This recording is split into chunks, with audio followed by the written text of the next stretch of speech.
사랑이 나를 숨쉬게 해. 세상 그 어떤 그 어려움 속에도 주 은혜로 나를 돌보시며 세상 끝날까지 지켜주시네. 주님만이 내 아픔 아시며 주님만이 내 맘 어루만지네. 어느 누구도 나를 향하신 주님의 사랑을 끊을 수 없네.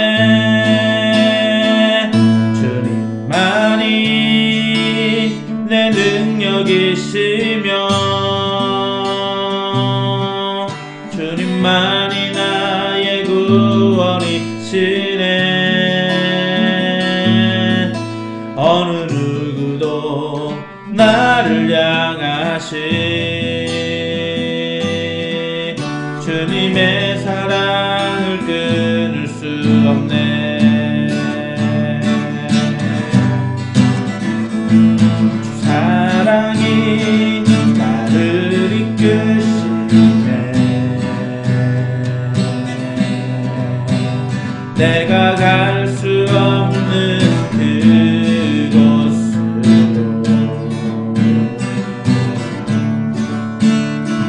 주의 사랑 나를 붙드시며 세상 끝날까지 인도하시네. 주님만이 내 마음 아시며 주님만이 나의 맘 어루만지네.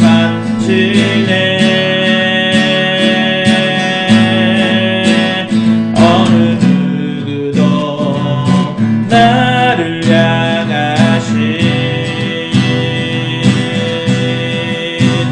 주님의 사랑을 끊을 수 없네. 주님만이 내 능력이시며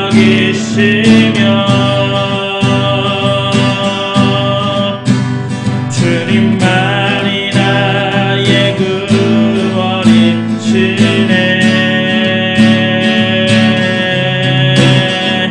어느 누구도 나를 향하신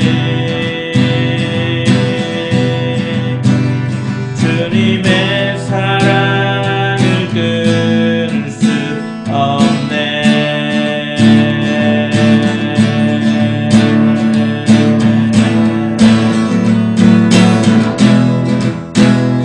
주님만이 내 아픔 아시며 주님만이 내 맘 어루만지네.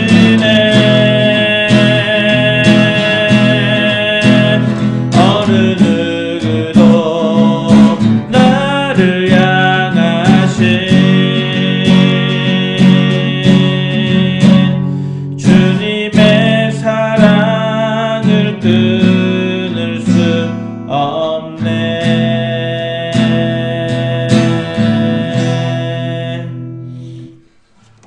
하나님 아버지, 오늘도 우리의 아픔을 그냥 무시하는 것이 아니라 지켜보고 계시고 그 아픔에 대해서 주님이 공감하시고 그 공감을 넘어 그 아픔을 크게 보상하시는 놀라우신 하나님의 은혜를 보게 됩니다.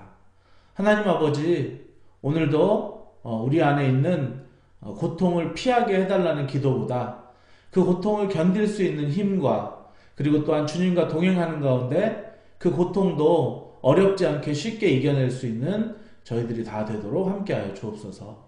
감사드립니다. 예수님의 이름으로 기도했습니다. 아멘. 아멘. 자, 하나님의 말씀은 오늘 창세기 41장 50절부터 52절 세 절의 말씀을 보도록 하겠습니다. 제가 읽겠습니다.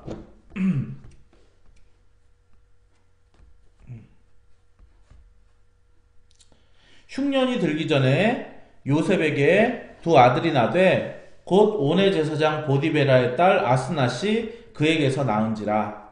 요셉이 그의 장남의 이름을 므낫세라 하였으니 하나님이 내게 내 모든 고난과 내 아버지의 온 집이를 잊어버리게 하셨다 하며, 차남의 이름을 에브라임이라 하였으니 하나님이 나를 내가 수고한 땅에서 번성하게 하셨다 함이었더라. 아멘. 아멘. 노예로서 그렇게 팔려가고, 그리고 또 감옥에서 죄수로서 그렇게 있던 요셉. 정말 자기가 그렇게 잘못한 것이 없다고 없는데, 그렇게 형들의 미움을 받고, 그리고 또 여주인의 누명을 쓰고, 그렇게 해서 그렇게 아래로 꺼지던 그런 요셉의 삶에 하나님께서 꿈이라는 도구를 통해서, 그것이 내 능력이 아니요 온전히 하나님의 능력으로 말미암아 나를 지금 총리까지 올려놓으신 그런 여호와 하나님 앞에 지금 이 요셉은 감사를 드리고 있습니다. 어떻게 해서인지 정말 이 하나님을 잘 섬기는 요셉에게 이 바로가 아내를 얻어주는데, 오늘 보니까 온의 제사장 보디베라의 딸 아스낫이라고 그래요. 그래서 저는 이전에 이 본문을 볼 때 온의 제사장이라고 그래서 제사장도 뭐 그냥 다 이름을 제사장이라 붙일 수 있잖아요. 여호와를 섬기는 제사장도 있겠지만 거기에서 애굽의 신을 숭배하는 그런 제사장도 있을 것이다, 그런 생각을 해서 애굽의 신을 숭배하는 온의 제사장 보디베라, 이렇게 저는 그 애굽의 제사장이라고 생각을 했는데, 어떤 제가 연구 논문을 보는 가운데 이 온의 제사장이 하나님을 섬기는 제사장이었다, 그렇게 연구를 하는 사람도 있더라고요. 그 온의 제사장 보디베라를 이제 그 멜기세덱의 후예로서 보는 그러한 또 뭐 연구 논문도 있었는데, 어쨌든 그를 통해서 보디베라의 딸 아스낫을 얻게 되고 그에게서 자녀도 낳습니다.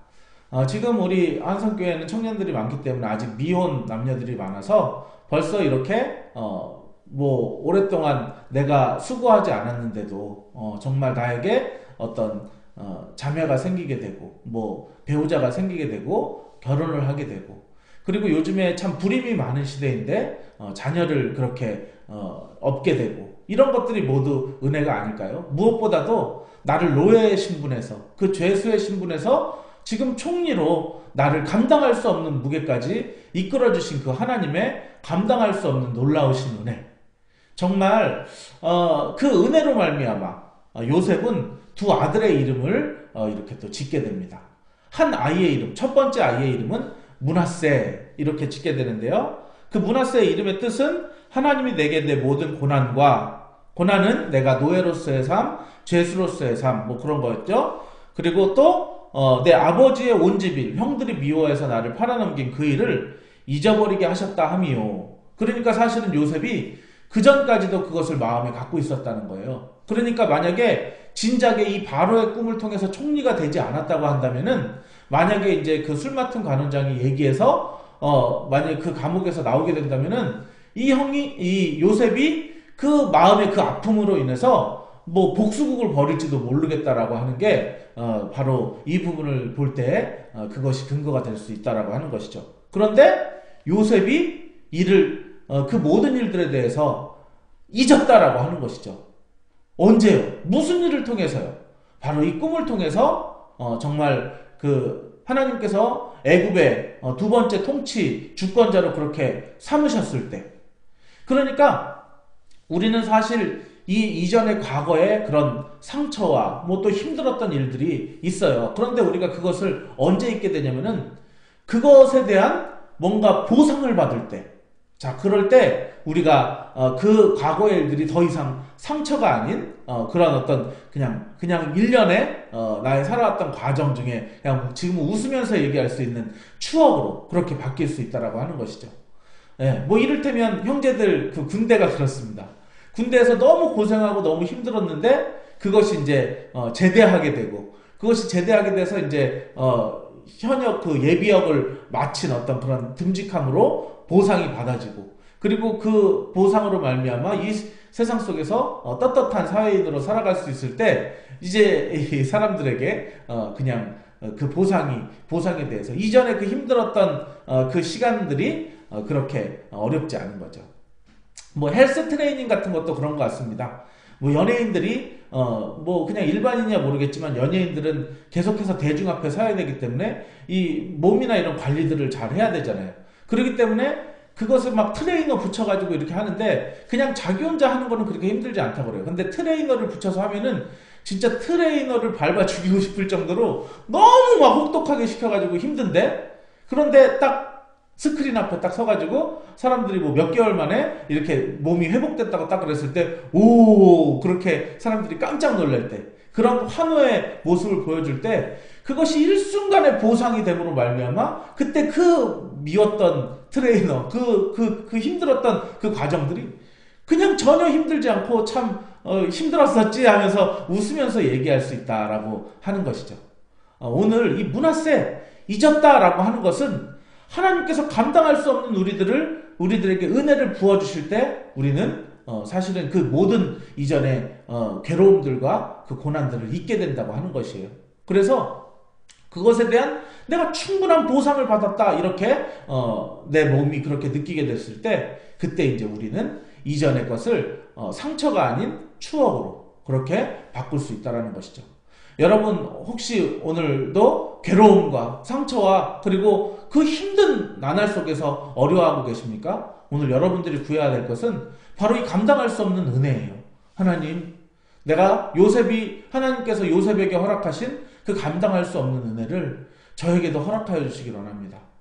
그 하나님께서 주 사랑이 나를 숨쉬게 하는데 내가 이 고통과 어려움 속에서 살고 있지만 주님의 사랑과 그 은혜로 말미암아 나에게 감당할 수 없는 저항할 수 없는 그 은혜를 나에게 부어주심으로 말미암아 내가 이전의 것을 전혀 고통이나 괴로움으로 여기지 않을 만큼 그 보상을 하나님께서 나에게 허락하심으로 말미암아 자 오랫동안 뭐 예를 들면 배우자를 만나지 못한 그런 노총각 노처녀의 사람들이 있다고 해봅시다. 그런데 그 사람이 너무너무 괴롭지만 언제 그 사람이 모든 고통을 잊을까요? 네.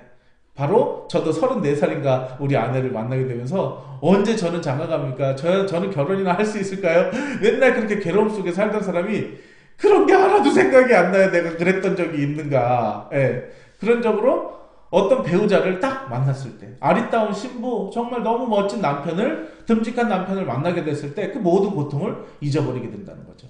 우리 어머니들 뱃속에 아이를 가지고 이제 산달이 돼서 그 아이에 대한 산통을 가질 때 그 고통이 어쨌나 싶듯이 이 아이가 딱 태어났을 때 그 아이에 대한 그 보상을 딱 느꼈을 때 예. 그래서 겁도 없이 둘째를 또 갖겠다고 그러는 거 아닙니까? 그러면서 그때 고통이 있었음에도 불구하고 그 보상이 너무나도 그 고통을 뛰어넘는 정말로 선회하는 정말 그 은혜이기 때문에 그래서 여러분들 고통과 괴로움을 이길 수 있는 방법 바로 감당할 수 없는 넘치는 하나님의 은혜가 여러분들에게 임하면 여러분들이 그거를 잊게 된다. 문화세라고 고백할 수 있게 된다는 거예요. 자, 이전에 과거의 기억 속에 늘 복수심에 불타 살았던 요셉이 이제는 어디를 바라보게 되냐면 둘째를 낳으면서 에브라임이라고 하여 에브라임의 뜻은 뭐냐면은 앞으로 번성하게 될 것이다 라는 뜻이에요. 이전에 과거에 묶여 있었던 사람이 하나님의 은혜가 임하니까 과거를 떨쳐버리고 그러면서 미래의 앞날을 향해서 하나님께서 번성하게 해줄 것이다. 이 앞날을 바라보면서 오늘 현재 하루를 성실하게 그렇게 그 국토를 늘 순례하면서 늘 사람들을 통치하면서 자기 업무를 감당하는 요셉을 보게 됩니다. 자, 여러분 우리에게는 하나님의 은혜가 필요합니다. 하나님의 은혜가 부어졌을 때 우리에게 묶여있던 그 과거에 대한 시선, 후회, 이렇게 할걸, 내가 저때 저것만 아니었으면 하고 묶여있었던 과거를 모두 털어버리게 하시고 오직 비전을 우리에게 꿈과 희망을 허락하심으로 하나님께서 앞날을 보게 하시고 그 앞날을 향해서 달려가기 위해서 이 오늘 하루를 정말로 나로 하여금 성실하게 살게 하시는 그 하나님 아버지, 오늘 그 하나님의 은혜가 여러분들에게 있기를 예수 이름으로 축원합니다. 기도하겠습니다. 하나님 아버지, 오늘도 하나님께서 우리의 모든 괴로움들을 잊게 하여 주시기를 원합니다. 그리고 내가 그 과거에 머물러 있는 것이 아니라 이제는 앞을 향하여 하나님께서 주시는 꿈과 비전을 향하여 나아가기를 소망합니다. 나아가는데 이 현재의 삶을 게으르게 사는 것이 아니라 정말로 성실히 한 발 한 발 내딛어가며 그렇게 이 하루하루를 살아갈 때 그 밝은 미래가 우리에게 허락되시는 것을 믿습니다. 하나님, 우리가 이렇게 살 수 있는 것 바로 하나님의 은혜밖에 없습니다. 우리가 은혜 아니면 설 수 없습니다. 하나님, 우리에게 저항할 수 없는 하나님의 은혜를 부어주심으로 말미암아 정말로 내가 이 고통과 괴로움을 벗어나 이제 시선을 뒤로 보내는 것이 아니라 앞을 향하여 하나님을 바라보고 그 하나님과 함께 오늘 하루를 동행하며 승리하는 귀하고 복된 주의 백성들 다 되도록 함께하여 주옵소서. 이제는 우리를 구원해 주신 예수 그리스도의 놀라우신 은혜와 하나님의 크신 사랑하심과 성령님의 감화 감동하심이 오늘도 하나님 앞에 무릎 꿇고 주의 놀라우신 은혜를 구하는 우리 귀한 성도들 머리 위에, 각 사람 위에 이제부터 영원토록 함께 있을지어다. 아멘.